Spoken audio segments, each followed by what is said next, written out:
Hello and welcome everybody to day 7 of online course on tunneling. And today we are going to embark on a very exciting journey. This is something which is exclusive to the field of tunneling and not to other above ground structures in civil engineering. That's the journey we're going to start. And what I'm speaking about is a section which we are going to start today. And this section is on tunneling approaches. We are going to have 3 presentations today and tomorrow. Under this section, and by far as my own assessment is concerned, it is in this section that participants get the maximum knowledge or the most insight into the world of tunneling.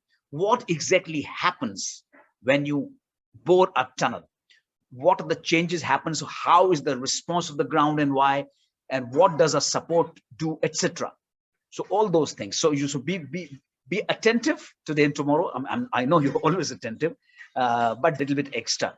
And this is, as I said, it's unlike other structures.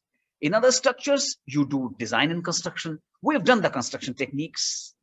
We will be doing design in the reverse order, as I explained to you some other day. But in between construction and design, we have to talk about in detail about the tunneling approaches. It is here that famous word NATM comes. Many of you or most of you may have heard about it, NATM, New Austrian Tunneling Method, and there are a lot of confusion about this one. So we'll be setting the record straight as far as NATM is concerned, plus we'll be talking about other tunneling approaches. So it's not only about design and construction, it's also about tunneling approaches in tunneling.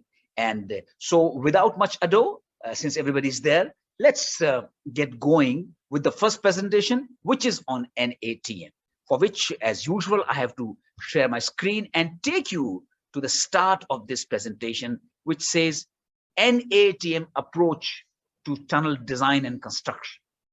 So it's an introduction to New Austrian Tunneling Method, NATM. Now the problem is, it's not good to talk about problems right in the beginning, but we'll be providing solution also. So talking about problems for which you have a solution at hand is not such a bad thing. The problem is that it's here, M.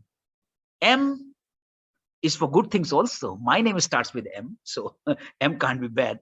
Also, it is right in the middle of the English alphabet, 13th letter in 26 letters. So M is a good thing, yes. But here, it stands for method. And therefore, many people think that it's a method of building the tunnel, method of tunnel construction. And it's okay if you take it that way. But then people go a step further and start confusing it with a method like TBM. It is so rampant. It is so much prevalent, particularly in urban tunneling scenario around the world, to ask this question, well, you are building the tunnel with TBM or NATM, TBM, NATM. NATM has become synonymous with non-TBM method of excavation tunnel, which is unfortunate, particularly for the youngsters. TBM is a method of tunnel excavation. You use a tunnel boring machine to do exactly what the name suggests, boring, bore the tunnel, excavate the tunnel. NATM goes much beyond that. But in the tender documents, in official meetings, in official discussion, in many countries, it is freely used. NATM is freely used. TBM or NATM, TBM or NATM. The question is so much asked. It is mentioned in documents. It is mentioned on social media. People sort of write their designations as NATM engineer. All those confusions we'll try to set right. It is not a method of excavation. It's an approach. It's a philosophy of tunneling.